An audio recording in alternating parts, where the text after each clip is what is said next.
una cirugía, un intervencionismo cardíaco en el primer año de vida. Y muchos niños que nacen con estas cardiopatías críticas son diagnosticados inclusive en el periodo prenatal o son identificados luego del nacimiento por síntomas y por oximetría del pulso. Sin embargo, a pesar de que estas son identificadas, no siempre son bien diagnosticadas, sino después de que el niño ya nace o durante el primer año de vida, y por lo tanto la mortalidad y la morbilidad aumenta día a día. Por esto es importante que estas charlas que hoy se van a hacer, se van a abordar los cuatro temas más importantes, que son el manejo, la evaluación clínica, el diagnóstico, el manejo clínico y el tratamiento quirúrgico. Me permito en primer lugar presentarles a la doctora Patricia Cortés, quien nos va a hablar sobre la evaluación clínica. Una pequeña reseña de quién es la doctora Patricia Cortés.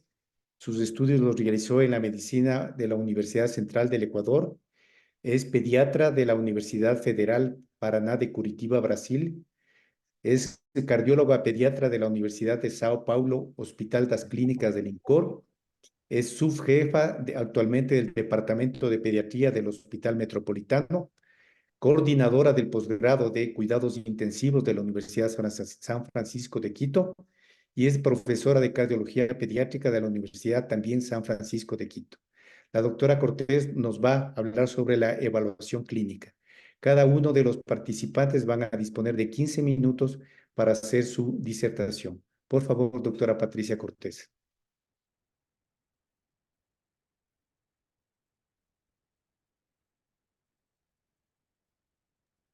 Buenas noches. Agradezco a la Sociedad Ecuatoriana de Cardiología, Núcleo Pichincha, por su invitación al abordaje de las cardiopatías en el neonato. Dentro de la evaluación, por favor, compartir pantalla. ¿Me compartes la pantalla, Estuardo, por favor?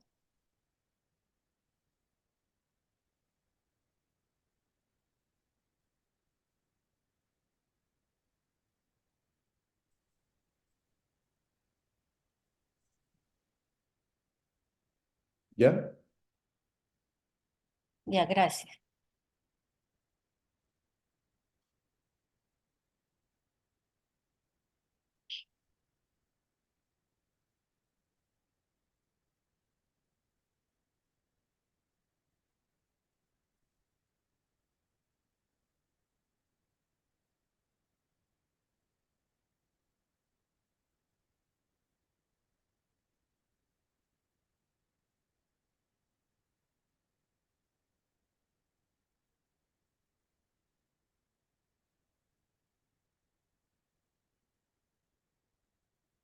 ¿Sí se ve? ¿Sí? Ya, muy bien. Bueno, los objetivos es adquirir el conocimiento pertinente para la evaluación y detección temprana de las cardiopatías en el neonato y asimismo reconocer el nivel de complejidad de las cardiopatías. La frecuencia, 1 de cada 100 recién nacidos tiene una cardiopatía congénita y está asociada a patologías extracardíacas en un 10 al 15%. El 13% están asociados a otros defectos, comunicación interventricular, persistencia del conducto arterioso, estenosis pulmonar.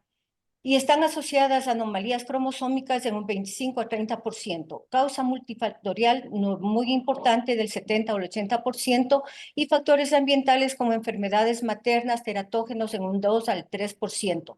El 1/3 de recién nacidos con cardiopatía son dados de alta sin diagnóstico y un diagnóstico tardío siempre está asociado a una mayor gravedad y mortalidad en un 25%. El 40% de niños requieren cirugía dentro del primer año de vida. Dentro de los antecedentes perinatales que siempre tenemos que tomar en cuenta están las enfermedades maternas. Madres con patología diabética pueden engendrar niños con hipertrofia, miocardiopatía hipertrófica, transposición de grandes vasos, madres con colagenopatías, bloqueo AB total en el feto, en el recién nacido. Importante, la patología autosómica dominante, madres que tienen síndromes van a tener, o sea, hay una alta incidencia en niños con patologías similares. Y ya sabemos que estas patologías conllevan también cardiopatías congénitas. No se diga más de los efectos teratógenos del virus de la rubiola, las drogas, la difenilidantoína, alcohol, la exposición a rayos X que tienen factores importantes hacia las cardiopatías congénitas. Es muy importante la evaluación también dentro de la gestación para una evaluación del feto intraútero. Cuando podemos ver 4 cámaras que hay alguna normalidad en esta, anormalidades extracardíacas, retardo de crecimiento del feto, alteraciones del líquido amniótico. Y en intraútero son pocas las cardiopatías que pueden dar sintomatología. Dentro de estas tenemos las arritmias incesantes en el cual el niño ya puede tener el feto hidrópico y nacer un niño hidrópico, como también la anomalía de Epstein severa ya puede desencadenarse una insuficiencia cardíaca intraútero. Dentro de las manifestaciones clínicas están sujetas a cambios hemodinámicos en la transición de la circulación fetal a la postnatal. El conducto arterioso muchas veces en el recién nacido va a enmascarar patologías muy complejas, como también la hipertensión pulmonar fisiológica, que muchas veces van a tener en los niños con cardiopatía sintomatología tardía. La mayor habilidad del corazón neonatal, que conlleva un gasto ventricular combinado alto y que con el pasar de los días y de la edad va disminuyendo hasta tornarse ya en la circulación del adulto. El metabolismo del neonato que está dado principalmente por la glucosa 6-fosfato, el metabolismo del calcio y de la hormona paratormona. Además de esto, la presencia de malformaciones extracardíacas severas como sepsis, problemas neurológicos, problemas respiratorios, problemas hematológicas van a contribuir aún más en el efecto del deterioro, en efectos en las cardiopatías congénitas. Dentro de los antecedentes natales tenemos partos distóxicos, como circular de cordón apretada, la aspiración de meconio, asfixia neonatal, que van a producir una vasoconstricción arteriolar con la concomitante hipertensión pulmonar persistente, presencia de cianosis shunt de derecha a izquierda a través del foramen oval y del conducto arterioso. En un trabajo en multicéntrico observacional editado en agosto del 2023, en dos hospitales, el uno a 2.850 metros y el otro a 2.200 metros, vemos que en el de mayor altitud, la transición a la circulación neonatal está demorada y son niños que en mayor número van a requerir también oxígeno. Y esto podemos ver en apenas una diferencia de 650 metros. Entonces, la altitud sí juega un papel importante en la evolución y en la transición de la circulación fetal a la del neonato.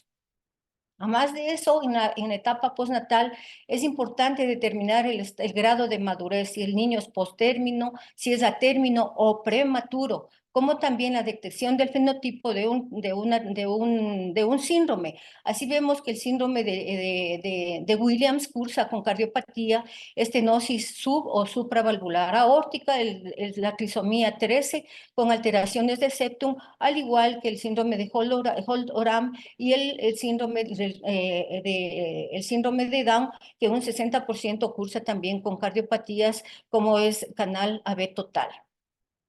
En la etapa postnatal tenemos que ver también a los prematuros que tienen una alta incidencia de conducto arterioso y cuya clínica es insidiosa. Muchas veces estos pacientes pueden o no pueden tener soplo cardíaco y en estos el soplo es sistólico, no continuo a diferencia del recién nacido a término. Estos niños tienen un precordio hiperdinámico, y los pulsos son saltones o amplios.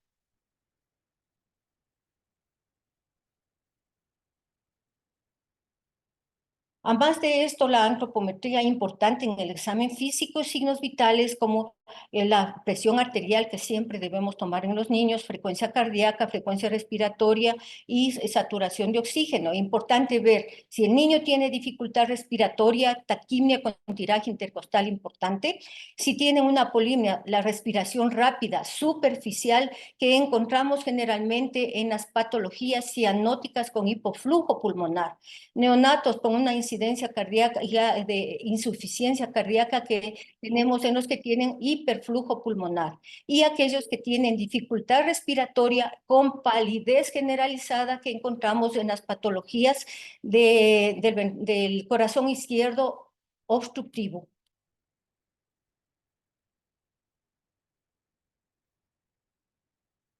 Cianosis es un signo importante que si este está presente en las primeras horas, días de vida, generalmente está acompañado, casi siempre acompañado de cardiopatías complejas, como una detransposición de grandes vasos con tabique íntegro, conexión anómala de venas pulmonares obstructivas, la aspesia de la válvula pulmonar con tabique íntegro.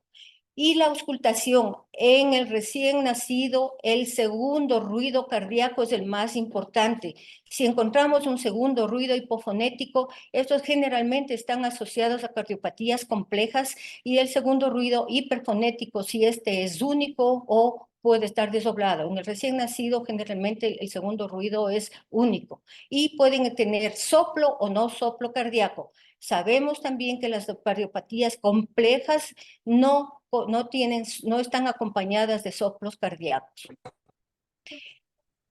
Es importante y obviamente tanto el manejo y el tratamiento del niño va a ser oportuno si nosotros ya tenemos un diagnóstico prenatal, que al recibir al niño con un equipo multidisciplinario, la evolución y el pronóstico de estos niños van a mejorar notablemente. No en tanto cuando nos llegan niños muchas veces a la emergencia, transferidos o muchas veces hasta el consultorio, niños que han sido de altas considerados como niños sanos y que posteriormente en su segunda semana de vida tienen sintomatología, como es el caso de este paciente que nos llega con insuficiencia cardíaca, con cianosis, un soplo holosistólico compatible con una comunicación interventricular y que se trataba de una comunicación, de una detransposición de grandes arterias. Son niños que ya vienen críticos y obviamente el pronóstico muchas veces es reservado. Igual a este paciente fue dado de alta como un niño sano y que estaba tratado como una enterocolitis necrotizante, recibe alta a petición de los padres. Como vemos aquí en el gráfico, tiene una cianosis diferencial que es muy importante observar durante la inspección del recién nacido, un segundo ruido hiperfonético con un soplo sistólico. Se trataba de una interrupción de arco aórtico. Y este niño que nos llega en shock cardiogénico a los 15 días de vida, que son niños que obviamente no han sido, no muchas veces pasa el diagnóstico desapercibido y nos viene en un estado muy deleterio a la consulta o a la emergencia de nosotros.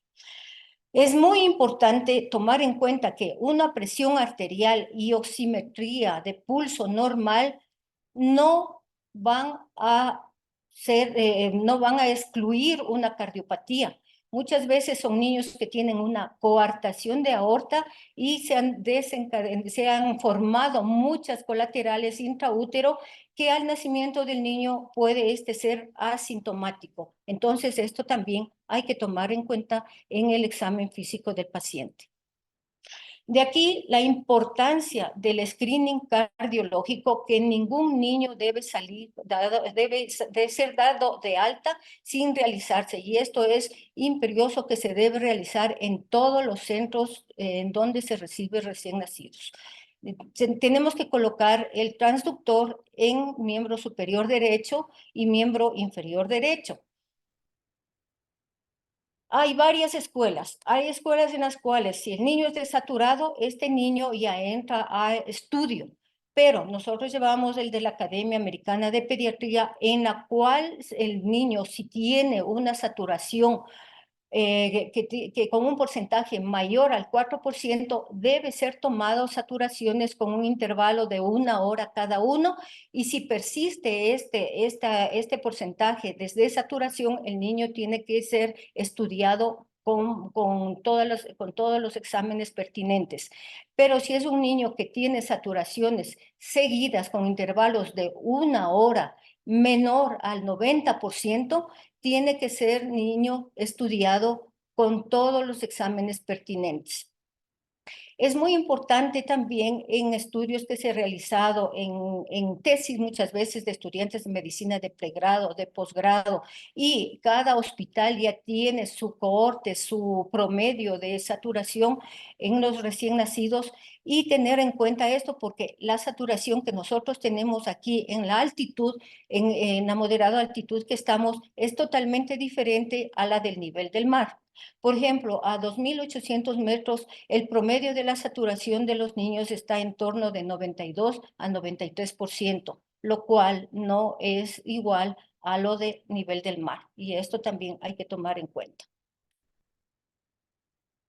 De lo dicho anteriormente, esto es muy importante recordar que las cardiopatías más complejas, como la estenosis aórtica crítica, Epstein de mala anatomía, el síndrome de corazón izquierdo hipoplásico, la transposición de grandes arterias, la conexión anómala de venas pulmonares obstructiva, ya van a presentar sintomatología temprana en las primeras horas y días de vida, cianosis y hasta signos de insuficiencia cardíaca. No en tanto como en los casos descritos, son muchas veces niños que presentan sintomatología tardía, porque todas estas patologías son ductus dependientes, y el momento que el conducto arterioso se cierra va a aparecer sintomatología, como es el caso de la coartación de aorta preductal, la conexión anómala de venas pulmonares, la transposición de grandes arterias con C y B, las arritmias y el tronco arterioso. De ahí lo importante tomar en cuenta todos esos, y como conclusiones, la supervivencia y buena expectativa de vida dependerá de un diagnóstico temprano.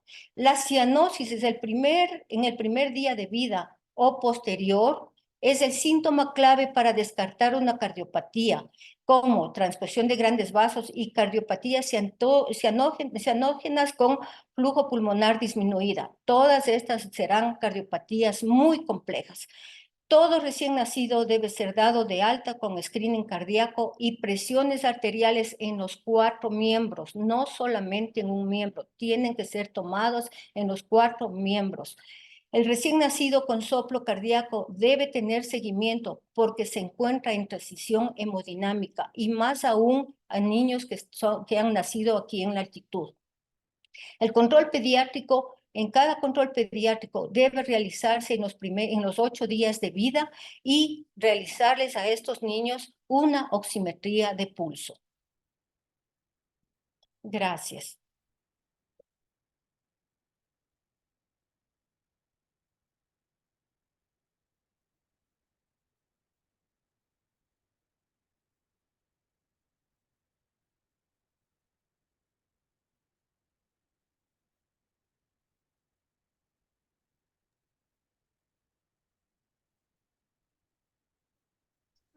Resultados. Solo espero que mi novio se ponga muy feliz cuando le dé la noticia. Sé que él va a ser un buen papá.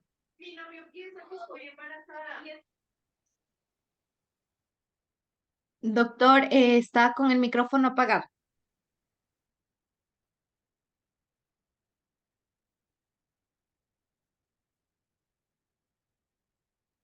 Ya, perdón. Bien, voy a compartir. A continuación, vamos a presentar a la doctora Lucía Gordillo. La doctora Lucía Gordillo realizó sus estudios de medicina en la Universidad Central del Ecuador y la especialidad de pediatría en la Universidad Autónoma del Estado de México. La cardiología pediátrica, su especialidad igualmente en el Hospital Infantil de México. Actualmente es profesor de la Universidad Internacional del Ecuador y médico cardiólogo pediatra en el Hospital Metropolitano. Ella nos va a hablar sobre el tema sobre diagnóstico. Por favor, doctora Cortini. Buenas noches. Muchas gracias por la invitación a la Sociedad de Cardiología y a nuestro moderador. Y también agradezco a mis alumnos Vanessa, Carlos y Valeria, Carlos y Vinicio. Puedo compartir, ¿verdad? Sí, Sí, puede compartir, doctor. gracias. Mm, ok.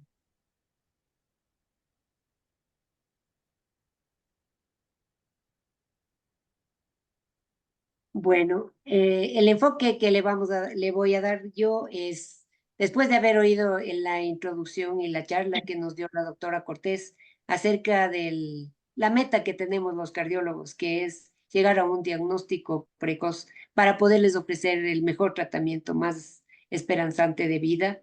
Y vamos a enfrentar las cardiopatías más graves, que son las conducto arterioso dependientes, como es la coartación de aorta y la detransposición de grandes arterias, entre comillas, conducto arterioso dependiente, pero por la necesidad rápida de la reparación. Es lo que elegimos estas dos patologías para decir cómo nos puede apoyar después de la clínica sospecha, su pediatra de cabecera, que siempre para nosotros es un apoyo importante, y luego llegar al diagnóstico.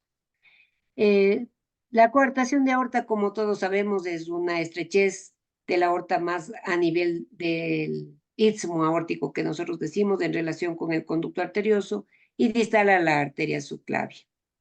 Se produce por un engrosamiento de la íntima que puede tomar cualquier zona de la aorta. Es decir, que puede agarrar desde el arco transverso, la zona del istmo.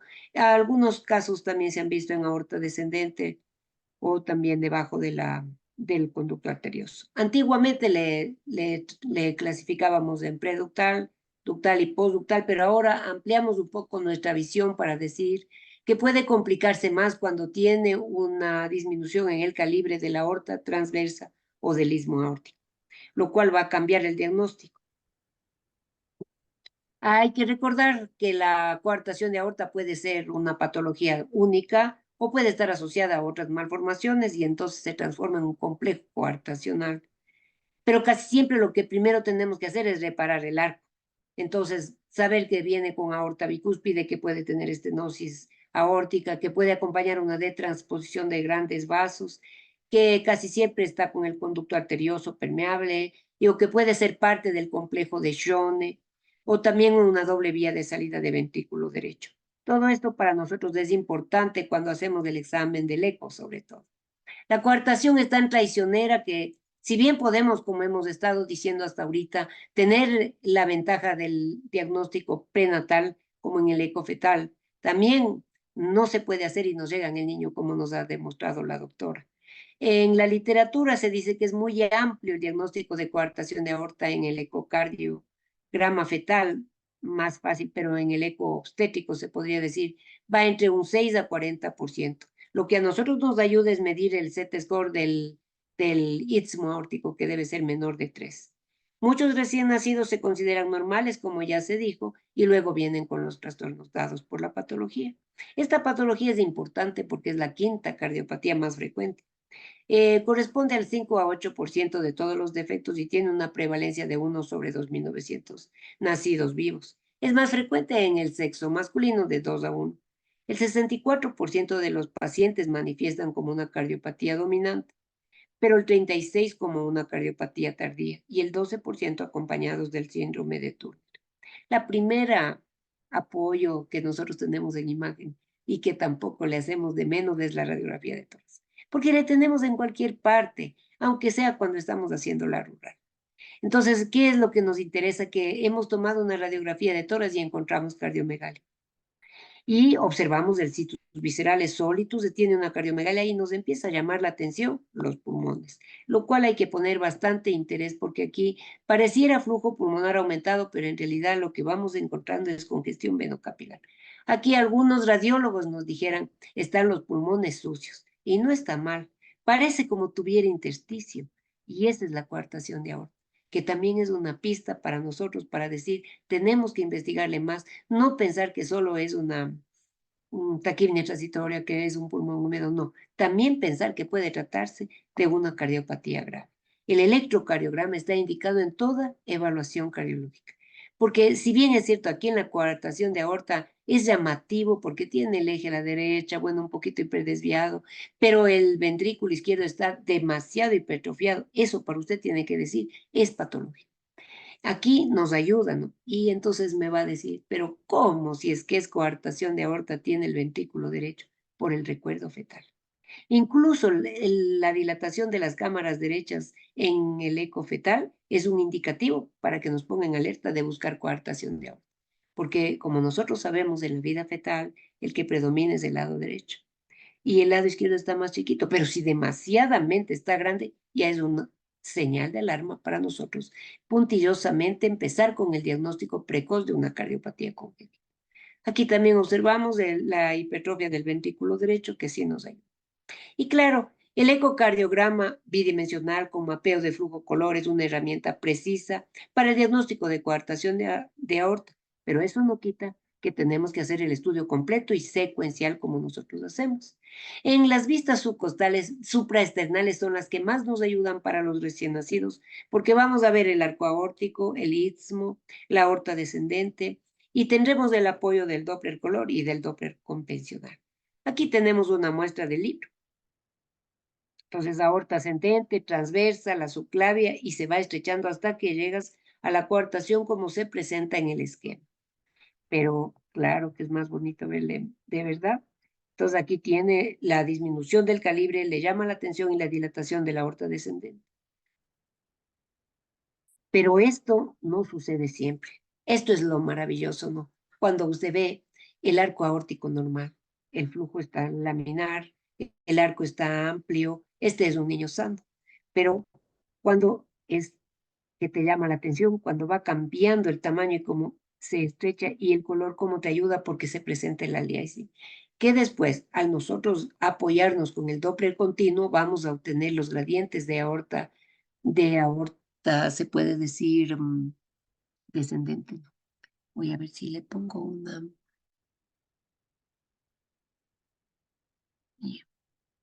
Entonces, aquí ustedes podrían ver el gradiente pico, ¿no es cierto?, la diferencia de presión en aorta ascendente con descendente, y aquí el gradiente de del verdadero ajustamiento que tiene, de la gravedad que tiene la coartación de aorta.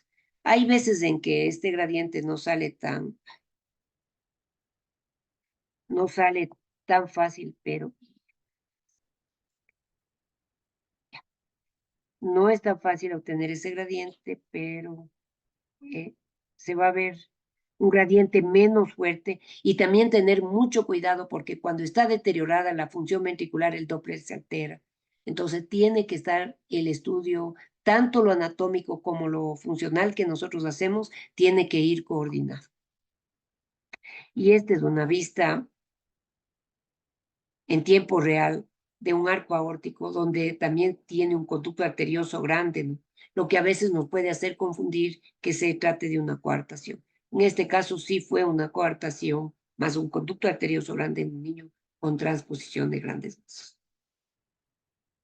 Hay veces que no se completa el diagnóstico solo con el eco. El eco es importante y con eso podemos llevar al niño al tratamiento, que después nos explicará el doctor. Pero existen casos en los que nosotros no estamos cerrados a que todo tiene que tener con el eco o con la radiografía, no. Si necesitas un detalle más, tenemos que saber que tenemos otras imágenes, por ejemplo, la resonancia magnética, que es una imagen no invasiva en la mayoría de casos de cardiopatías congénitas. Se sabe que es muy importante para valorar la función ventricular derecha, pero también es importante para ver las estructuras vasculares extracardíacas y cardíacas. ¿Y tiene ventaja con relación al eco? Sí, porque tiene un campo amplio de visión y una buena resolución. Para nosotros, es decir, cuando recién empezó a llegar a nuestro país, era una maravilla poder ver la coartación y también los vasos del cuello, detectar los anillos vasculares, todo lo que nos permite ver en un campo mayor de visión la resonancia magnética, como en esta que también vemos las colaterales, el sitio perfecto de la coartación, y aquí también mostrándoles otra. Es decir, nos complementa porque lo que nosotros queremos es darle la mejor información para realizar el tratamiento. La tomografía multicorte, ni se diga. Es también importante porque evalúa las estructuras cardíacas y extracardíacas de anastomosis de arterias coronarias y también de aorta. Como en este caso, obsérvese en la reconstrucción cómo demostramos la coartación de aorta y un montón de colaterales que tenía el niño. Y a nosotros nos llamaba mucho la atención porque el niño no tenía ni 2 meses de edad. Entonces las colaterales ya se veían en él. Entonces la ventaja de la tomografía sobre la resonancia es que tiene mayor resolución y es posible valorar no solo el luminograma, sino la pared y el resto de la anatomía como parénquima pulmonar, vía aérea y estructuras óseas. Pero en sí, la tomografía como la resonancia son un apoyo para el cardiólogo para que llegue al diagnóstico perfecto.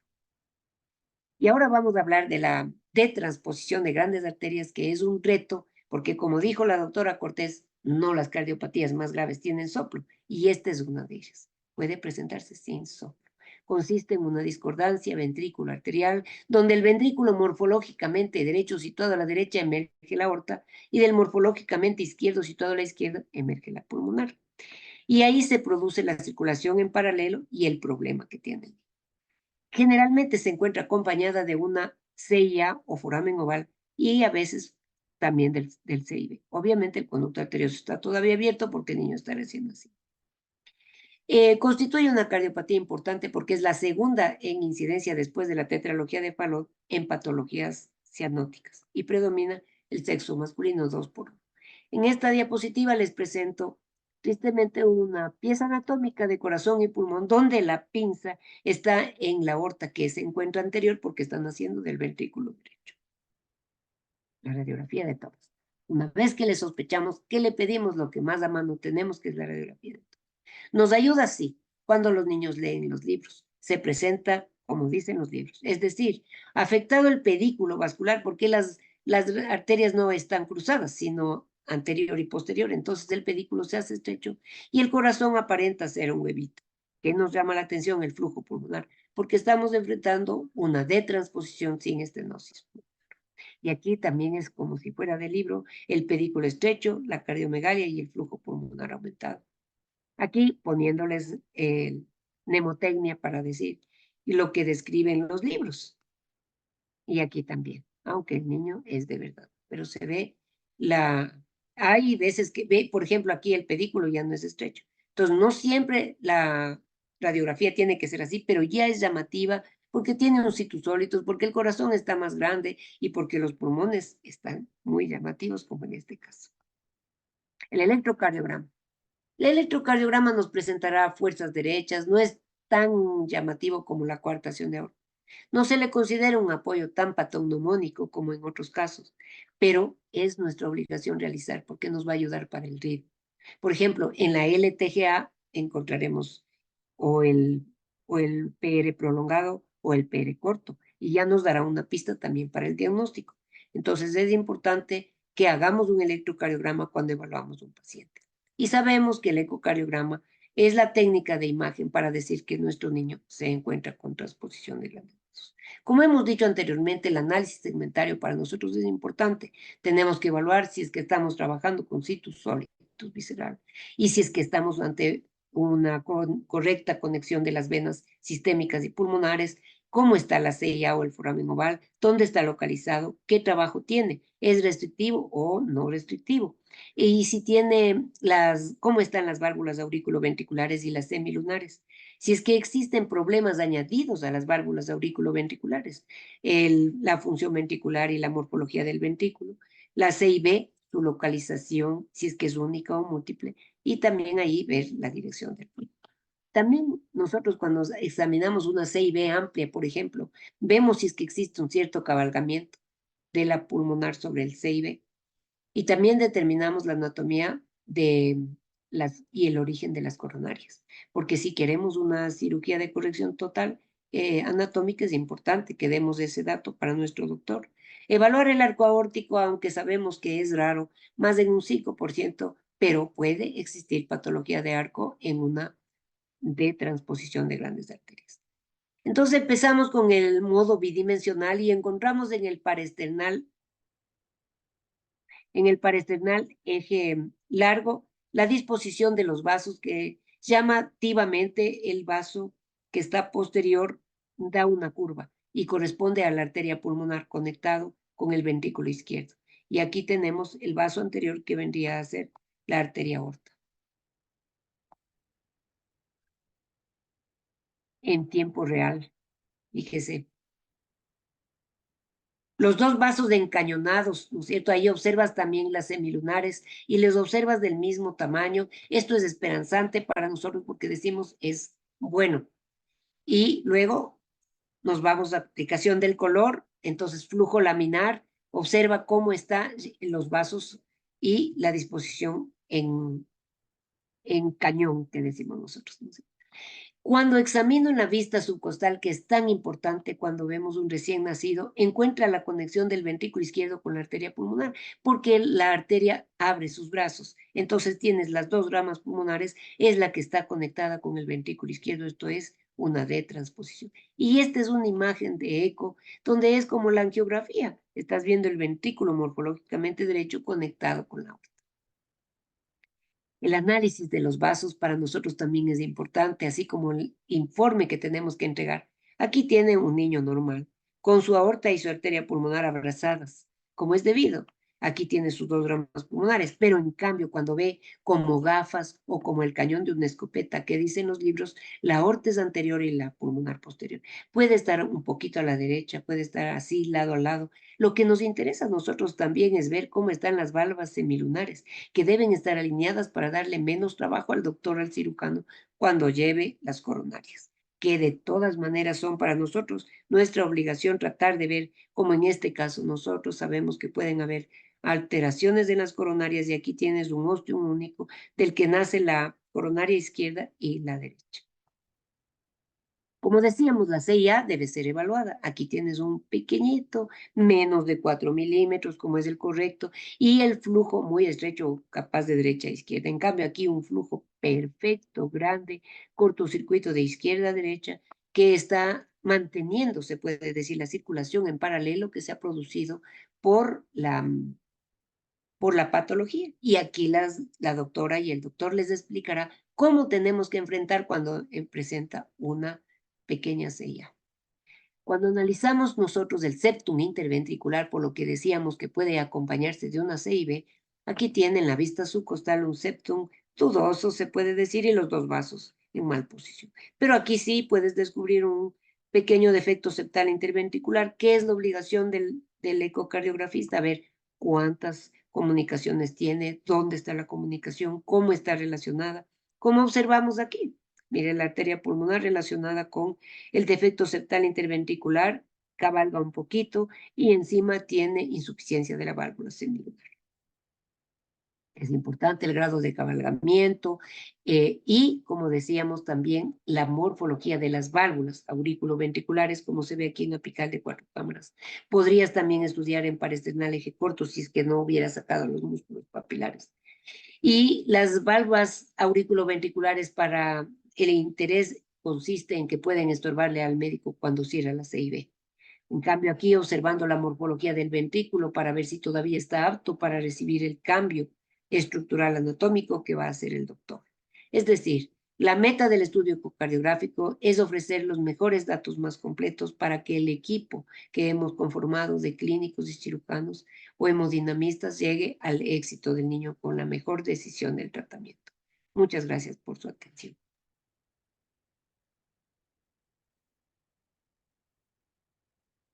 Muchas gracias, doctora Lucía Gordillo. A continuación, vamos siguiendo el programa. Me permito presentarles a la doctora Vanessa Viteri. La doctora Vanessa Viteri nos va a hablar sobre el manejo clínico. La doctora es médica, graduada por la Universidad Internacional del Ecuador, Quito, especialista en pediatría de la Universidad Nacional Autónoma de México, especialista en cardiología pediátrica de la Universidad Nacional Autónoma de México.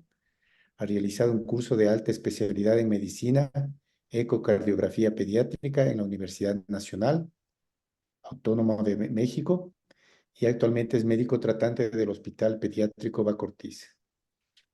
Le escuchamos, doctora Vanessa. Buenas noches con todos. Agradezco por la oportunidad para compartir en este simposio, pues en honor al Día Mundial de las Cardiopatías Congénitas. Bueno, no sé si ahí se puede ver mi presentación. Sí, bueno. Sí, perfecto, doctora. Sí, ya.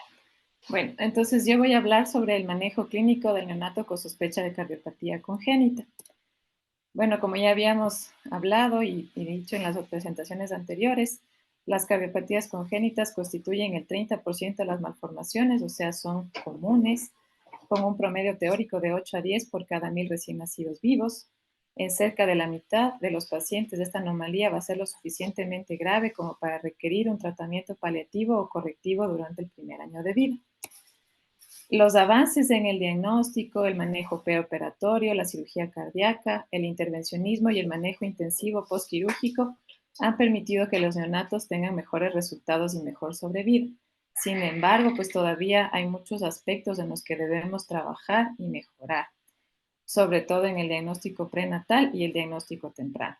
El reconocimiento temprano es esencial para un mejor pronóstico en los neonatos.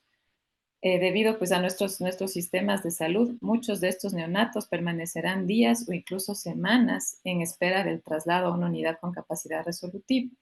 Es por eso que queríamos enfatizar en el manejo y la estabilización inicial del recién nacido para que pueda tener un traslado en las mejores condiciones.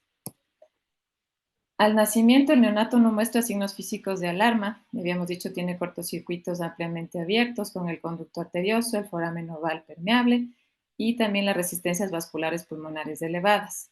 Cuando hay el cierre de estos cortocircuitos y la caída de las resistencias vasculares pulmonares es que vamos a empezar a tener una sintomatología en los recién nacidos. Los primeros días pueden estar asintomáticos. Es por esto que debemos hacer mucho énfasis en una exploración física con mucha experticia, con énfasis en la coloración tanto central como periférica, evaluar los signos de dificultad respiratoria como taquipnea, la auscultación de soplos, que ya habíamos dicho en algunas cardiopatías podría no haber soplo, y la palpación de pulsos. Es importante hacer la palpación de pulsos en las 4 extremidades y de manera simétrica en las extremidades superiores e inferiores del mismo lado. Como ya nos había explicado la doctora, es imprescindible realizar el tamizaje cardíaco durante las 24 a 48 horas y se debe analizar detenidamente los niños con screening positivo ser evaluados por cardiología pediátrica previo a ser dados de alta. El objetivo principal y el reto para el pediatra y el neonatólogo es evaluar si esta cardiopatía congénita o esta sospecha a la que se están enfrentando es definir si esta cardiopatía será o no conducto arterioso dependiente. Como dijimos, las cardiopatías más críticas van a depender del conducto arterioso y el cierre puede producir catastrófico e incluso ocasionar la muerte de estos neonatos. Y ante una sospecha temprana, la administración precoz de prostaglandina E1 puede estabilizar a estos neonatos y permitir que sean trasladados y que reciban el manejo oportuno. Entonces, por eso se ha clasificado una clasificación práctica de las cardiopatías, van a ser conducto dependientes y no conducto dependientes. Podemos definir que conducto dependientes vamos a tener la circulación pulmonar conducto dependiente, en que uno de estos ejemplos va a ser la estenosis pulmonar o la atresia pulmonar con septum íntegro, que es la que tenemos aquí. Al estar la válvula pulmonar atrésica, no va a haber flujo a través de la válvula, del tronco de la arteria pulmonar y las ramas no van a tener flujo. En este tipo de cardiopatía, el único flujo que van a recibir es a través de un cortocircuito por la aorta y el conducto arterioso. Si es que este conducto se cierra, el paciente va a evolucionar con cianosis severa, acidosis metabólica remitente al tratamiento y muerte. Es por eso que ante la sospecha de este tipo de cardiopatía congénita es imprescindible iniciar prostaglandina E1, incluso antes de tener el diagnóstico definitivo. Otro tipo va a ser cuando la circulación sistémica es conducto dependiente. En este tipo de cardiopatías vamos a tener todas las obstructivas izquierdas, siendo el síndrome de ventrículo izquierdo hipoplásico, estenosis crítica de la aorta, coartación aórtica crítica e interrupción del arco aórtico. El ejemplo que tenemos aquí es una interrupción del arco aórtico. Entonces vemos que hay flujo a través de la válvula aórtica, aorta ascendente, vasos supraórticos, y a nivel de la aorta descendente ya no hay conexión entre la aorta ascendente y aorta descendente. La aorta descendente está recibiendo flujo a través del conducto arterioso desde la arteria pulmonar hacia la aorta descendente. Cuando este conducto se cierra, es el paciente que va a evolucionar con choque cardiogénico. Es imprescindible, igual ante la sospecha de esto, iniciar infusión de prostaglandina E1. Y el último tipo es los de mezcla insuficiente, que si bien no son tan conducto dependientes, es importante mantener el cortocircuito a este nivel. El ejemplo clásico de este es la transposición de grandes arterias, donde vamos a tener una circulación en paralelo, y para que haya una oxigenación a nivel de la aorta vamos a necesitar imprescindiblemente los sitios de cortocircuito. El principal va a ser a nivel del tabique interauricular. Sin embargo, pues ante la sospecha vale la pena también iniciar prostaglandina para que exista también cortocircuito a través del conducto arterioso. En estos casos, a pesar de que el conducto esté abierto, si es que tenemos un foramen restrictivo, igual el niño va a evolucionar con cianosis severa y acidosis metabólica. Muy bien, entonces, ¿cuál va a ser el manejo o la clínica de los pacientes con circulación pulmonar conducto dependiente? Estos son los pacientes que llamamos los neonatos confortablemente azules. Es decir, los neonatos que están cianóticos, sin signos de dificultad respiratoria, están tranquilos, mantienen su saturación baja. Si le hacemos una radiografía de tórax, vamos a ver que hay flujo pulmonar disminuido. En estos pacientes es imprescindible igual iniciar la infusión de prostaglandina E1 para mantener el flujo pulmonar, mientras planificamos el traslado a una unidad con capacidad resolutiva. En los pacientes con circulación sistémica conducto dependiente son los pacientes que van a presentarse con choque cardiogénico, es decir, con mala perfusión, bajo gasto cardíaco, palidez, pulsos débiles, extremidades frías. Cuando progresa la falla cardíaca vamos a tener dificultad respiratoria, oliguria, anuria y acidosis metabólica. En estos pacientes, ya cuando existe un cierre ya del conducto arterioso, podemos tener ya gradientes de presión arterial y diferenciales de saturación. En estos, igual ante la sospecha y el estado crítico del paciente, es imprescindible iniciar la infusión de prostaglandina E1. En los casos donde ya tengamos una falla cardíaca severa, está indicada la ventilación mecánica y está indicada también el manejo con presiones positivas altas para facilitar el cortocircuito de la circulación pulmonar hacia la sistémica.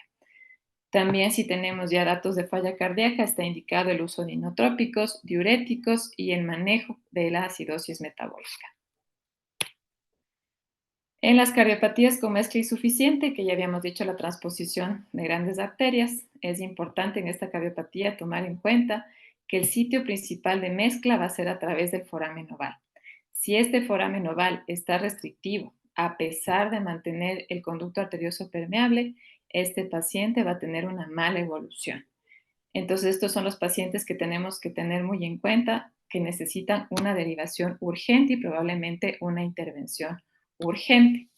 Entonces, en los centros de especialidad, donde hay cardiólogos pediatras e intervencionistas, se puede hacer este procedimiento que se llama atrioseptostomía con balón, donde con un balón vamos a dilatar ese foramen oval y vamos a permitir una adecuada mezcla entre la circulación pulmonar y sistémica. Muy bien. De ahí también vamos a tener las cardiopatías no conducto dependientes, que pues estas van a tener una evolución, una presentación más tardía, y al no ser conducto dependientes, pues no van a ser críticas. Entonces vamos a tener las cianógenas. El ejemplo clásico de esta va a ser la conexión anómala total de venas pulmonares. También hay otros tipos de cardiopatía, como por ejemplo el tronco arterioso o el ventrículo único sin estenosis pulmonar. En la conexión anómala de venas pulmonares, las venas pulmonares que normalmente deben llegar a la aurícula izquierda van a estar llegando a través de diferentes circuitos que pueden ser supracardíacos, intracardíacos o infracardíacos, van a llegar a la aurícula izquierda y necesita un cortocircuito obligado a nivel del tabique interauricular para que exista flujo hacia la circulación sistémica. En este punto donde se va a ver un cortocircuito de derecha a izquierda es lo que se produce la cianosis. Y también vamos a tener las cardiopatías no conducto-dependientes acianógenas, que van a ser las cardiopatías tipo CIA, CIB, conducto arterioso persistente, canal AB. Entonces, como habíamos comentado, en las cardiopatías no conducto-dependientes van a tener una presentación o una clínica más tardía. En la conexión anómalo, sobre todo, es importante diferenciar si está obstructiva. La que más comúnmente se obstruye es la infracardíaca. Esta sí constituye una urgencia y debe ser derivado para corrección quirúrgica apenas se diagnostique. Cuando la conexión anómala no está obstruida, realmente son neonatos que tienen una cianosis subclínica o leve con saturación entre 80 y 85%. Suelen tener un patrón respiratorio taquineico, el precordio suele estar hiperdinámico. La radiografía vamos a ver con hiperflujo pulmonar o con edema pulmonar y cardiomegalia. El manejo de estos pacientes, de manejo inicial puede ser con diuréticos e igual e inmediatamente ante la sospecha, la referencia al cardiólogo pediatra para la definición del diagnóstico. En las cardiopatías no conducto dependientes acianógenas van a ser las de los cortocircuitos, CIB, CIA, canal AB, conducto arterioso. Los síntomas se van a presentar posterior a la caída de las resistencias vasculares pulmonares.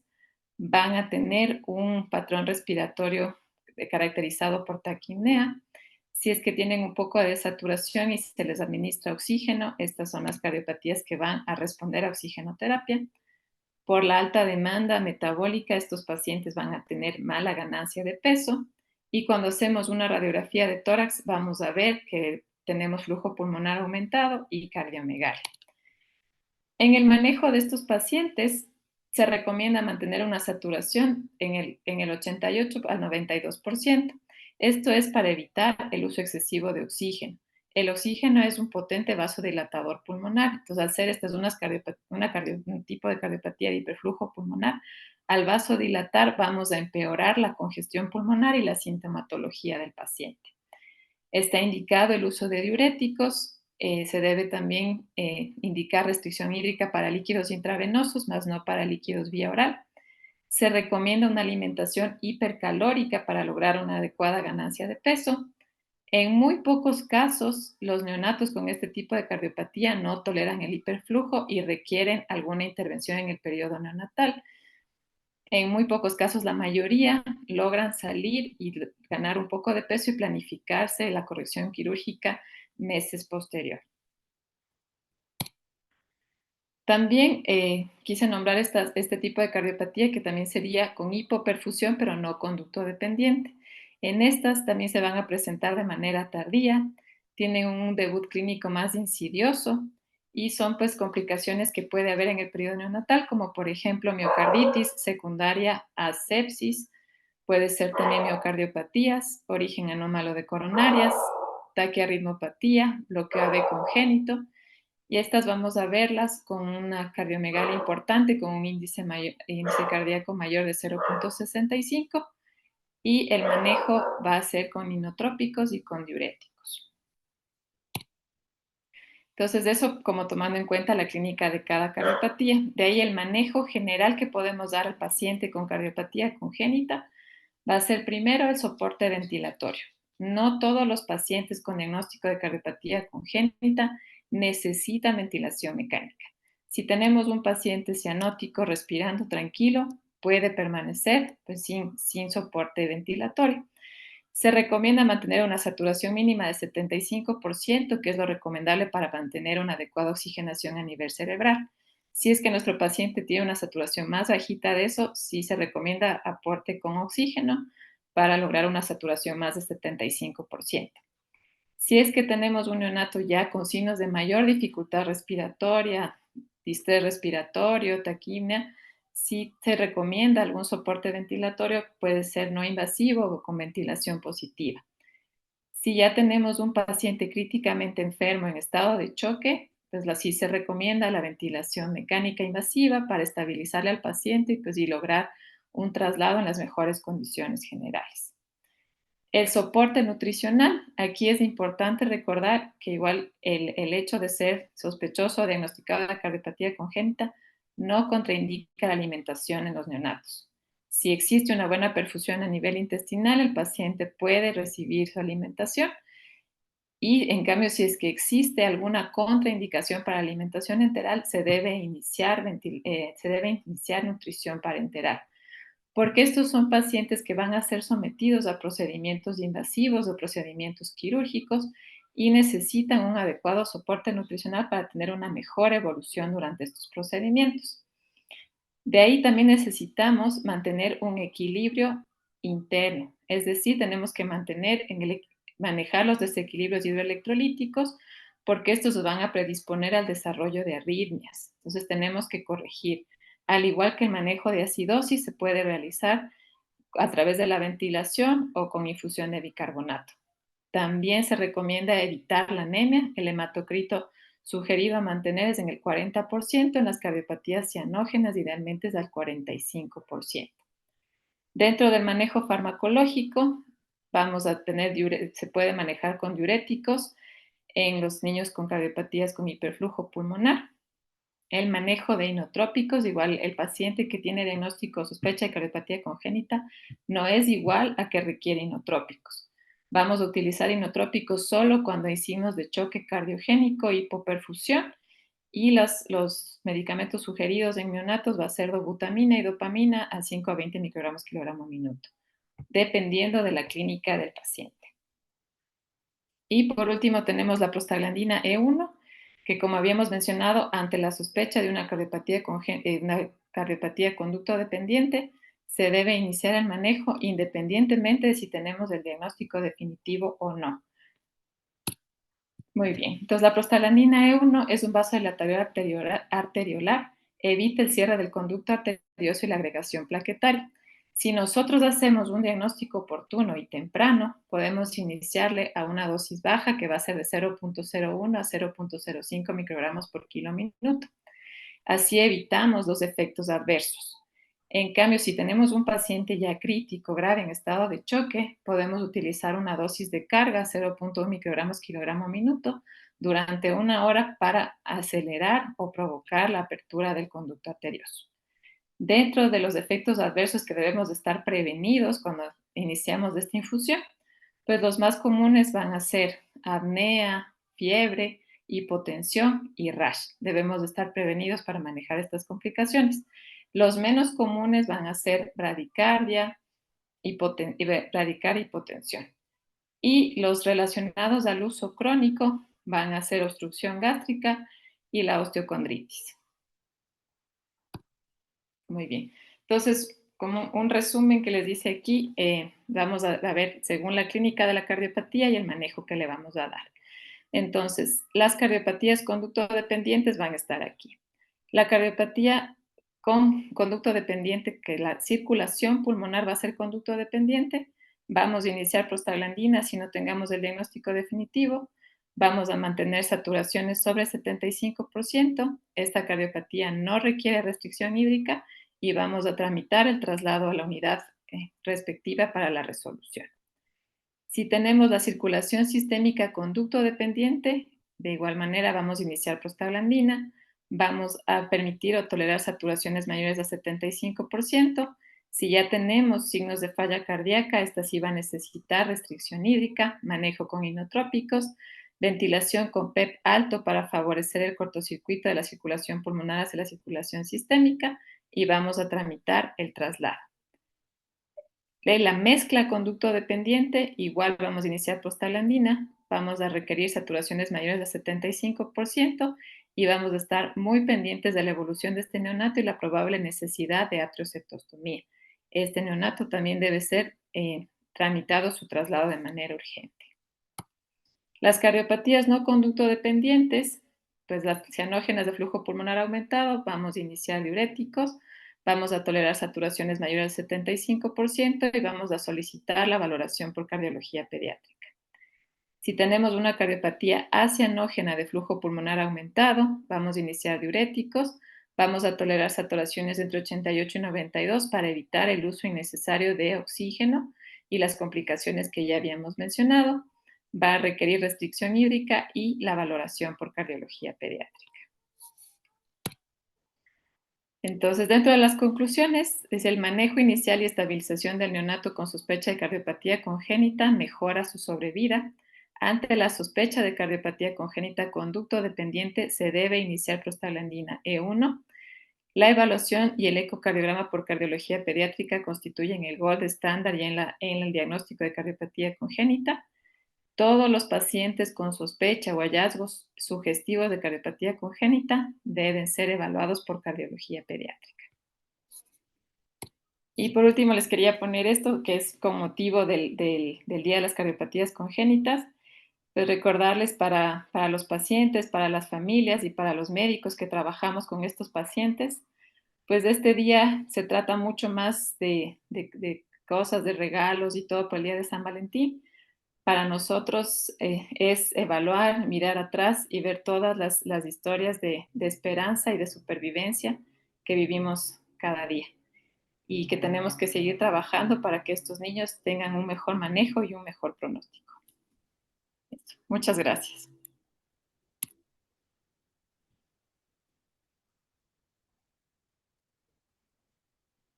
Muchas gracias, doctora Vanessa. Pasamos para el último tema y tengo a bien el presentarles al cuarto participante, que es el doctor Edwin Páez. Él es el cirujano cardiovascular, que es formado en el Instituto Dante Passanese de Cardiología de Sao Paulo. Ha realizado un fellow en cirugía cardiovascular pediátrica y trasplante en el Instituto Dante Passanese de Sao Paulo y actualmente es el médico tratante de cirugía cardiotorácica del Hospital Baco Ortiz. El doctor Edwin nos va a hablar sobre el tratamiento quirúrgico. Por favor, doctor Edwin. Buenas noches. Muchas gracias por la invitación. El tema que me toca tratar pues, es el tratamiento quirúrgico de las cardiopatías congénitas neonatales. Y quería iniciar pues, indicando que el tratamiento quirúrgico de las cardiopatías congénitas neonatales no solo es una decisión del equipo de cirugía, más bien se debe establecer siempre un heart team en donde esté formado por especialistas como cardiólogos, hemodinamistas, ecocardiografistas, intensivistas, anestesiólogos y cirujanos para ofrecer la mejor opción de tratamiento al paciente y recuperar de la patología que ya la viene aquejando por algún tiempo. Bien, antes de abordar las cardiopatías congénitas debemos establecer básicamente si se tratan de cardiopatías de tipo acianótico o cianótico. Si estamos frente a unas cardiopatías de tipo acianótico, básicamente debemos determinar si el shunt que presentan estas cardiopatías es a nivel pretricuspidio o a nivel posttricuspidio para poder realizar las correcciones necesarias. Las cardiopatías con un shunt pretricuspidio, básicamente, pues la más común tenemos la comunicación interauricular, que a nivel neonatal es muy difícil que esta sea cerrada porque pues, se espera que el paciente evolucione adecuadamente y no es una urgencia para tratarlo. Sin embargo, el drenaje anómalo total de venas pulmonares, en la cual vamos a tener que todas las venas pulmonares están drenando en un colector, que a su vez va a drenar por una vena vertical, ya sea en la vena cava superior o la vena cava inferior, dependiendo de si se trata de un drenaje anómalo supracardíaco o infracardíaco. Y también tenemos el drenaje intracardíaco, en el cual todas las venas pulmonares están drenando en el seno coronariano. Si nosotros tenemos una obstrucción a cualquier nivel del drenaje venoso pulmonar, necesitamos intervenir al paciente quirúrgicamente de urgencia porque la mortalidad es extremadamente elevada. Por otro lado, si hablamos de los shunts posttricuspidios, vamos a tener como principal representante la comunicación interventricular, Básicamente, esta puede presentarse como una patología aislada o como una patología asociada a otras cardiopatías más complejas.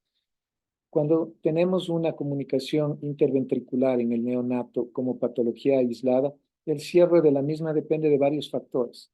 En primer lugar, el peso del paciente y las comorbilidades que presenta en ese momento. En muchas ocasiones únicamente es necesario realizar un bandaje de la arteria pulmonar para evitar que el hiperflujo llegue hacia los pulmones y se produzca un daño a nivel pulmonar. Y posteriormente, cuando el neonato esté en condiciones adecuadas, realizar el cierre total. Otra de las patologías igual importantes pues, es la persistencia del conducto arterioso. También se presenta como patología aislada o asociada a patologías más complejas. Si es una patología aislada y está causando afectación hemodinámica, es decir, dilatación de las cámaras izquierdas, es necesario cerrar. Caso contrario, podemos esperar y evaluar el paciente para encontrar el mejor momento para cerrar el conducto arterioso. Y bueno, no hemos hablado mucho de las cardiopatías ductus dependientes, algo que debemos tener muy en cuenta antes de decidir si un paciente va para cirugía o no. Estas patologías básicamente son un grupo heterogéneo de enfermedades que tienen la presencia del ductus arterioso obligatorio para asegurar la supervivencia del paciente. En ellos existe una interrupción o una incompetencia funcional para mantener el gasto cardíaco en una de las dos circulaciones, ya sea pulmonar o sistémica, y constituye una situación crítica para la vida del paciente, ya que cuando se cierra el conducto arterioso a partir de la segunda o cuarta semana de vida, el paciente puede fallecer. Podemos ver en el ejemplo aquí un paciente con una tetralogía de Fallot, con una hipoplasia importante del tronco de la arteria pulmonar. Estas cardiopatías ductus dependiente pueden ser con flujo pulmonar ductus dependiente o con flujo sistémico ductus dependiente. Si se trata de flujo pulmonar ductus dependiente, básicamente la cianosis es el principal síntoma desde el momento del nacimiento. La perfusión miocárdica es adecuada y la hemoglobina fetal en estos niños permite que exista una saturación un poco más baja, bien tolerada por el paciente. Sin embargo, el momento en que se cierra el conducto arterioso, perdón, mil disculpas. El momento en que se cierra el conducto arterioso puede presentarse un deterioro significativo de la hemodinámica y la mortalidad del paciente, pues es inminente. Bueno, dentro de las cardiopatías con flujo sistémico ductus dependiente, básicamente es un tipo de patologías dramáticas, ya que los niños muchas veces son diagnosticados como un niño sano, sin sospecha de patología cardíaca. Muchos de ellos son dados de alta a la casa y debutan súbitamente con bajo gasto cardíaco y shock cardiogénico. Básicamente dentro de estas, pues la síndrome de hipoplasia del corazón izquierdo es la más representativa y la más dramática. Pero ahora, ¿cuáles son las patologías que están asociadas a un flujo pulmonar ductus dependiente? Básicamente son la estenosis valvular pulmonar y la atresia pulmonar con septo íntegro. Si se trata de una patología biventricular, la tetralogía de Fallot será la más importante, al igual como la atresia pulmonar y CIB. Y en patologías univentriculares, pues la atresia tricuspidia es la más importante. Tenemos algunos ejemplos donde nosotros podemos ver una disminución del tamaño de la pulmonar. Tenemos una estenosis importante de la arteria pulmonar aquí. Generalmente este tipo de cirugías deben realizarse de forma rápida y lo que se necesita es asegurar un flujo pulmonar adecuado, para lo cual podemos hacer una fístula sistémico pulmonar o de Blalock-Taussig para proporcionar un flujo pulmonar adecuado y un desarrollo tanto de las ramas pulmonares como de la vasculatura pulmonar para una corrección completa futura. Al hablar de patologías biventriculares, sobre todo la tetralogía de Fallot es la más representativa. Podemos ver aquí un paciente con tetralogía de Fallot que está corregido con un parche de pericardio, la vía de salida del ventrículo derecho. Y si hablamos de patología univentricular, básicamente, pues la atresia tricuspidia es la más representativa. Este tipo de patologías tiene una corrección en 3 estadios. En primer lugar, una fístula sistémico-pulmonar, seguida posteriormente de una cirugía de Glenn, que consiste en la anastomosis de la vena cava superior con la arteria pulmonar. Básicamente, si es factible, muy cerca de la bifurcación de los ramos pulmonares. Y el estadio final sería la cirugía de Fontan, que consistiría en la interposición de un tubo, en este caso entre la vena cava inferior y la arteria pulmonar, para proporcionar un flujo adecuado a los pulmones. Bien, aquellas que están asociadas o aquellas que son cardiopatías con flujo sistémico ductus dependiente, tenemos básicamente los problemas a nivel valvular, como la estenosis aórtica crítica, atresia valvular aórtica, a nivel del arco, la coartación de aorta ductus dependiente crítica, o la interrupción del arco aórtico, y todas las formas de síndrome de corazón izquierdo hipoplásico. Podemos ver estas aquí. En el lado izquierdo tenemos un síndrome de corazón izquierdo hipoplásico, en donde podemos ver una aorta que está muy hipoplásica, una arteria pulmonar dilatada y el ventrículo izquierdo no se puede apreciar porque es muy pequeño. Finalmente tenemos una coartación aórtica crítica que tiene un ductus del cual está dependiendo el flujo a nivel sistémico. Bien, continuando con la revisión, entonces, las patologías quizás más críticas a nivel neonatal, pues son la coartación de aorta crítica y la transposición de grandes vasos. Al hablar de coartación de aorta crítica en el neonato, pues vamos a ver que estos desarrollan falla cardíaca con mucha facilidad y van a producir una mortalidad elevada cuando el conducto arterioso se cierra. Es esencial mantener el conducto arterioso, como ya nos explicó la doctora Viteri, con todos los mecanismos necesarios para lograrlo y que el paciente pueda ir a cirugía en las mejores condiciones. Y el tratamiento de elección en pacientes con coartación aórtica crítica neonatal es la operación quirúrgica. Podemos ver el manejo aquí. Una coartación neonatal nativa tiene que ir para cirugía precoz si es sintomática. La angioplastía estaría indicada sobre todo en casos de recoartación después de realizar una primera cirugía. Algo muy parecido ocurre en la coartación a nivel infantil. Pero, ¿cuáles son los mecanismos o cuáles son las cirugías que se realizan para corregir la coartación de aorta? Una de las primeras técnicas quirúrgicas que se usó fue la resección y anastomosis término-terminal, que actualmente sigue siendo la gold estándar para corrección de coartación de aorta. Fue descrita por primera vez en 1994 por Crawford. En esta se tiene que realizar una disección y movilización tanto de la aorta como de todos sus ramos, realizar un pinzamiento proximal y distal de la aorta y una resección tanto de la zona coartada como del ductus arterioso para realizar posteriormente una anastomosis término-terminal, evitando de esta forma la restenosis y manteniendo un flujo adecuado y una continuidad adecuada de la aorta. Podemos ver aquí hacia la derecha la zona coartada de este caso. En ocasiones, cuando no se puede realizar una anastomosis término-terminal, otra de las técnicas que puede utilizarse básicamente es la aortoplastía con parche, técnica descrita por Bashult en el año de 91. Consiste básicamente en una incisión longitudinal de la zona coartada, como podemos evidenciar aquí, y la interposición de un parche, en este caso de pericardio, ampliando el radio de la aorta para evitar la estenosis de la misma. Sin embargo, la recoartación con este tipo de técnica es alrededor del 25% y un 7% puede desarrollar aneurismas de aorta a este nivel.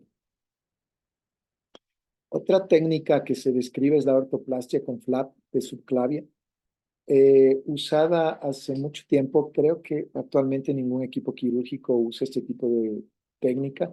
Sin embargo, pues es importante conocerla, descrita por Waldhausen en el 96. En esta se tiene que realizar una ligadura del conducto arterioso, como podemos ver aquí, una resección de la aorta en todo su trayecto y una incisión de la aorta, de la subclavia. cerca de la arteria vertebral, con una incisión longitudinal de toda la arteria subclavia, para luego realizar la anastomosis de la zona afectada. En este caso, la restenosis es de alrededor del 23%. La isquemia del miembro superior es muy rara, pero no es frecuente que exista alteraciones en el crecimiento del brazo izquierdo en relación al brazo derecho. Podemos ver aquí otra vez la técnica quirúrgica, la resección de la subclavia, y aquí en la porción inferior, pues está ya la cirugía corregida. Bien, y pues la interposición de injerto, esto se deja básicamente para pacientes adultos y niños mayores que hayan completado ya su crecimiento. Básicamente consiste en la interposición de un tubo de Dacron en este caso, anastomosando la parte proximal y distal de la zona coartada. Al lado derecho podemos ver un caso que fue resuelto en el hospital de una paciente que tenía, además de coartación de aorta, un aneurisma y disección de la aorta descendente por debajo de la zona coartada. Y se realizó una sustitución de la aorta torácica prácticamente con un tubo muy extenso. Bueno, y otra de las patologías pues, que tenemos que revisar es la transposición de grandes vasos. No podemos hablar de transposición de grandes vasos sin referirnos al Instituto Dante Passanese de Cardiología y al doctor Adivi Yatene, quien realizó la primera cirugía de Yatene en el mundo en el año de 1976. Desde ahí, pues, se ha convertido en la cirugía de elección, el gold estándar de la transposición de grandes vasos a nivel neonatal. ¿Cuáles son las indicaciones quirúrgicas? Básicamente, la transposición de grandes vasos por sí sola tiene ya una indicación quirúrgica de urgencia. Corresponde a 5 a 7% de todas las cardiopatías congénitas, y a nivel de periodo neonatal, la cirugía de elección es la cirugía de Yatene o switch arterial. La septostomía con balón auricular es importante en los casos en que el foramen oval sea restrictivo. Básicamente que tenga un 50%, o sea, menor al 50% del tamaño total del septo, o que el flujo turbulento a través de la foramen oval sea muy turbulento el flujo, o tenga una velocidad pico de 2 metros por segundo aproximadamente, o a su vez cuando el ductus arterioso no está permeable o no consigue mantener una saturación superior al 70% a pesar de dosis altas de prostaglandina. Generalmente esto debe realizarse en unidad de cuidados intensivos con control ecocardiográfico. Sin embargo, los pacientes que hemos realizado pues se han realizado en sala de hemodinámica con resultados adecuados. Y bueno, ¿cuál es el tiempo ideal para operar un paciente con con transposición de grandes vasos? Se recomienda dentro de los primeros 15 días básicamente, pero no todos los pacientes llegan en este tiempo al hospital para ser diagnosticados y ser operados. ¿Qué debemos hacer en esos casos? Básicamente, cuando un paciente tiene más de 3 semanas de vida, debemos plantearnos las siguientes preguntas. Si el paciente tiene menos de 12 semanas, hacemos un switch arterial primario sin complicaciones, pero si tiene más de 12 semanas, tenemos que hacernos la pregunta: ¿está preparado el ventrículo izquierdo para recibir la circulación sistémica? En caso de que no lo esté, pues debemos preparar el ventrículo izquierdo. ¿Cómo lo hacemos? Con un bandaje de la arteria pulmonar, y en ocasiones es necesario también realizar una fístula sistémico-pulmonar para preparar el ventrículo y posteriormente realizar la cirugía de Yatene.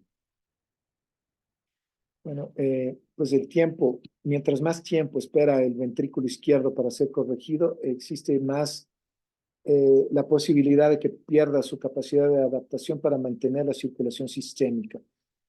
¿Qué se hace? Como habíamos comentado, preparar al ventrículo bandando la arteria pulmonar y haciendo una fístula, o a su vez haciendo una corrección primaria y conectando al paciente a ECMO posterior a la cirugía.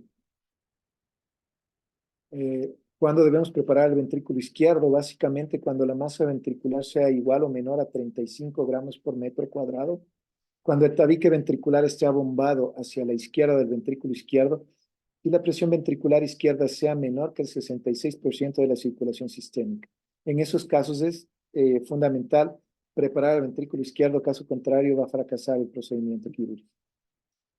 Existe controversia si después de las 3 primeras semanas de vida es necesario o no preparar el ventrículo izquierdo. Hemos superado algunos casos con más o menos 4 semanas y algunas 5, y pues los resultados han sido satisfactorios. Sigue siendo controversial si se debe o no preparar después de la 3ª semana. Básicamente, Lev demostró en un estudio de 61 pacientes que el ventrículo izquierdo se mantiene con un grosor adecuado por lo menos hasta los 2 meses aproximadamente.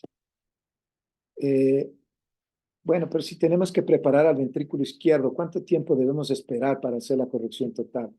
Básicamente, se ha determinado que en las primeras 48 horas existe un crecimiento adecuado del ventrículo izquierdo después del bandaje, y posteriormente, a partir del 7º día, llega al doble del tamaño del ventrículo.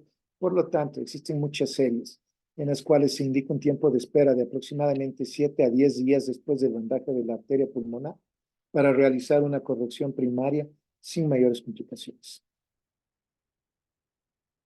Pues como conclusión, y sigue siendo controversial, la edad límite para realizar un switch arterial o cirugía de Yatene no está bien definida, pero tenemos 12 semanas aproximadamente, porque se ha determinado por varios estudios que aparentemente existe una reserva miocárdica que permite la corrección hasta las 12 semanas.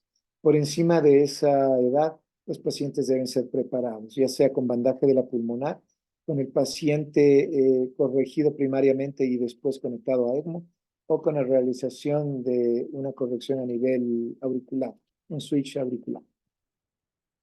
Y bueno, básicamente, ¿en qué consiste la cirugía de Yatene? Como podemos ver aquí, pues tenemos la aorta que está naciendo anterior del ventrículo derecho y la pulmonar que está en la parte posterior.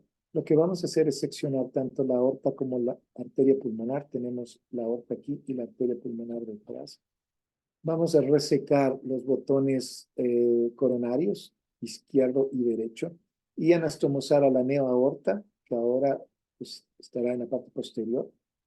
Reconstruimos la arteria pulmonar, los senos de Valsalva, y posteriormente anastomosamos tanto la aorta como la arteria pulmonar, terminando la cirugía. Pues tenemos aquí un paciente que fue operado en nuestro servicio. Este paciente tenía 2 meses cuando llegó. No tenía ductus arterioso permeable y tenía un foramen nodal restrictivo de 1 milímetro aproximadamente. Tenía 2 meses de edad y cuando llegó al hospital hizo un paro cardíaco. Pudo salir del paro y fue sometido a cirugía. Tenemos la aorta, la arteria coronaria izquierda, la derecha que se encuentra de este lado. Podemos ver en la imagen de aquí que tenemos la incisión de la aorta, la sección de la misma. Estamos retirando las arterias coronarias. Aquí tenemos la otra. En esta de aquí, pues vamos a tener la reconstrucción de la arteria pulmonar de los senos de Valsalva. Tenemos aquí las anastomosis realizadas a nivel de las coronarias en la neoaorta. La pulmonar reconstruida también. Podemos ver aquí a este nivel. Se ven mejor los senos de Valsalva. Y pues aquí tenemos la anastomosis proximal y distal de la aorta, y aquí tenemos la anastomosis de la arteria pulmonar. Paciente que les comento aquí evoluciona adecuadamente, pues tiene aproximadamente 1 año y poco más, y la función ventricular es adecuada, al igual que pues, la insuficiencia aórtica y pulmonar lo es. Muchas gracias.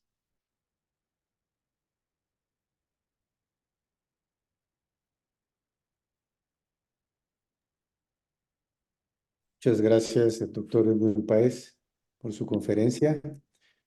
A continuación, creo que podemos dar unos 10 minutos para, si tal vez hay alguna pregunta de los asistentes, sería bueno que nos escriban por el interno para poder hacerles la pregunta respectiva para nuestros participantes. Voy a ver en el chat si es que hay alguna pregunta.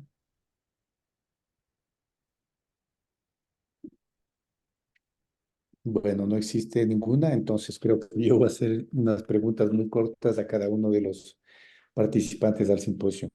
En primer lugar, pues, tal vez si deja de compartir, doctor Páez, la pantalla. Ah, sí, perdón. Eh, Ya, unas preguntas muy puntuales que creo que son importantes para que los asistentes tengan bien claros ciertas cosas, como que deben haber médicos generales de hospitales de ese primero o segundo nivel, en los cuales sería bueno, doctora Patricia Cortés, que nos diga bien claramente, por ejemplo, qué recomendación usted daría exactamente a un paciente que nace con una cardiopatía congénita en su evaluación cianótica y cuáles son las características que serían para referir a ese paciente a un centro de tercer nivel, tomando en cuenta que un centro de primero o segundo solamente disponen de rayos X, un electrocardiograma y, lógicamente, la experiencia tal vez solamente de una evaluación clínica. Bien, lamentablemente esto es a diario que acontece en nuestros centros en los hospitales en varias ciudades y pueblos de nuestro país. Hay que considerar que la falta de especialistas, de cardiólogos pediatras, si bien ahora existe un buen número, pero están agrupados en las ciudades grandes y desprotegidos fuera. Entonces es muy importante, justamente como dije en conferencia y todos los participantes lo han dado mucha importancia al tamizaje neonatal con saturación de oxígeno, porque muchas veces, ¿qué esperan? Esperan más tiempo y el niño se va deteriorando y se suma a eso el deleterio y pésimo transporte hacia un centro de tercer nivel y el niño va a llegar en las peores condiciones. Entonces, si como habíamos dicho, la cianosis es un signo muy importante y nos orienta hacia una cardiopatía compleja que realmente no se puede esperar tiempo y lo más pronto posible transferir a un hospital de tercer nivel. Obviamente, si yo tengo un niño cianótico y por lo menos dispongo de una radiografía, en la radiografía yo ya me puedo dar cuenta, como bien lo presentó la doctora Gordillo, la forma del corazón nos va a orientar aún más de que se trata de un niño cardiópata y razón de más para que haya una emergencia y ese niño sea transportado lo más pronto posible. Gracias, doctora Cortés. Doctora Lucía Gordillo, si bien es cierto, el diagnóstico prenatal con ultrasonido nos daría a ustedes ya muchos parámetros para saber la cardiopatía que el niño probablemente está teniendo. Pero, ¿cuál es la experiencia que nosotros tenemos en nuestros hospitales de los niños que nacen con diagnóstico ya prenatal y ustedes están preparados para recibir a estos niños y ya de antemano, a veces con un diagnóstico ya certero de qué tipo de cardiopatía presenta? Es una maravilla, simplemente porque la incubadora es la mamá. Entonces el niño ya, la familia está preparada, está educada, ya se le ha explicado cuál es el futuro del niño, qué cirugía se le va a hacer o qué tratamiento intervencionista. Es un cambio total lo que se tiene. Nosotros lo que propiciamos es hacer un equipo con los ginecólogos y tener una perinatología para que se haga más ecocardiografía fetal, que ellos aprendan a tener un equipo con nosotros para el consejo, para decir el pronóstico, porque ellos piensan que todos los niños tienen que ser operados inmediatamente, y no es así. Como ahorita acaba de explicar el doctor, el niño nace en la luna de miel, porque está todavía con el recuerdo fetal y luego se deteriora. Entonces, si nosotros ya sabemos, en ese periodo de gracia que tenemos, ya ensamblamos todo el tratamiento y el niño es llevado a cirugía o a intervencionismo. Es un cambio total, es una experiencia diferentísima cuando el niño ya viene sabiendo que tiene un problema cardíaco. Gracias, doctora Gordillo. Gracias. Sin embargo, en los hospitales a veces nacen niños en los cuales se hace un diagnóstico pediátrico, doctora Vanessa, y se diagnostica de que el niño es ducto dependiente, pero no disponen de prostaglandina E1. ¿Qué hacemos, doctora, con esos casos? ¿Qué usted recomendaría? Bueno, ahí sí estamos en un problema realmente. Yo pienso que los hospitales de la red pública que reciben neonatos y con las maternidades y todo de manera obligatoria deben tener dentro del cuadro básico la prostaglandina E1, porque como vimos, el manejo temprano de estos niños va a hacer la diferencia en la sobrevida. Ahora sí tenemos varios centros que no se disponen, entonces ahí la indicación ante la sospecha del traslado inmediato es inminente porque el niño pues se va a deteriorar y se va a poner mal en pocos días. Entonces ese sí es un problema que tenemos grave. Yo cuando inicié mi práctica como cardióloga pediatra, empecé a trabajar en el Hospital General de Calderón.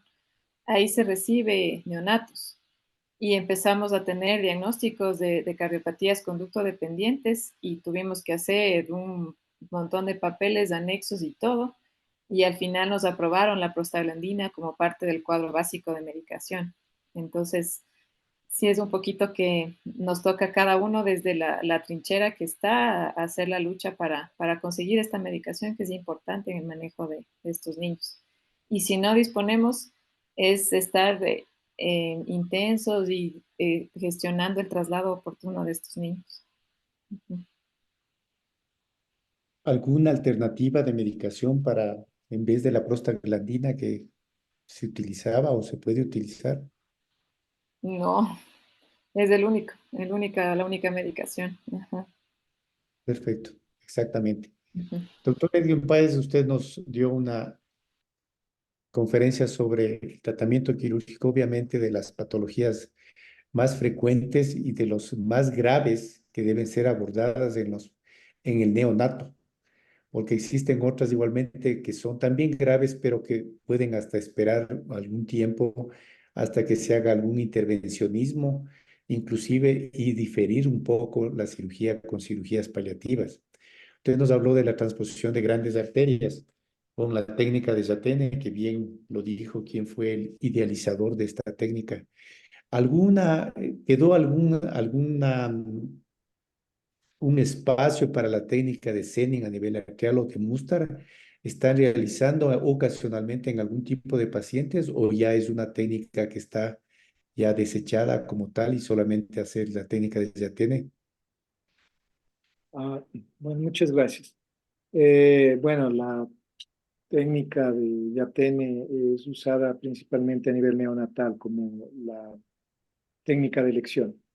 La cirugía de Senning y Mustard depende pues del paciente. Generalmente está reservada para pacientes que han logrado sobrevivir eh, más allá de los 12 semanas, como habíamos mencionado en la revisión. Es decir, para pacientes que pues no son neonatos ya, en los cuales probablemente el ventrículo izquierdo no soporte ya la circulación sistémica. La única opción que le queda, pues dependiendo de ciertas variantes, es una cirugía de Senning o Mustard, ¿sí? Dependiendo del gusto de la elección de cirujano. Básicamente, aparentemente la cirugía de Mustard es un poco más simple de ser realizada. Sin embargo, pues dependerá de la técnica quirúrgica que use el cirujano, pero pues sí, se las utiliza sobre todo en pacientes con transposición de grandes vasos de edad más avanzada. Sí, están vigentes aún. Bien, creo que me estoy viendo el chat y no tenemos preguntas del auditorio de los asistentes. Sí hay Por lo preguntas, tanto, Stuart. Sí hay. perdón, Sí hay una pregunta para la doctora Vanessa. a ver, veamos, porque no le Dice, estoy buenas viendo. noches, doctor. Se recomienda la restricción hídrica. Échale lente, verás. Ya. Sí preguntaba el doctor Patricio Vasco que cuál es la recomendación para la restricción hídrica. Entonces yo Eso. le contesté que la recomendación es al 80% de requerimientos. Y de ahí nos preguntan la doctora Eugenia Narváez si tenemos estadísticas la sobrevivencia de los pacientes en servicio de cirugía cardiovascular en el Hospital Baco Ortiz y el Hospital Metropolitano. Doctor Páez, yo creo que la parte de esa pregunta quirúrgica tal vez del Hospital Baco Ortiz nos puede ayudar contestando. Estadísticas de sobrevivencia de cirugías de Yatene. Pues en los últimos 2 años hemos tenido 8 pacientes que han sido sometidos a cirugía. Todos se encuentran bien, con una función ventricular adecuada. La neoaorta y neopulmonar presentan insuficiencias leves. Respecto a eso, respecto a las estadísticas de otras patologías, pues tenemos algunas, pero pues no podría comentarles en este momento. Bien, no sé si voy a ver, creo que no hay más preguntas.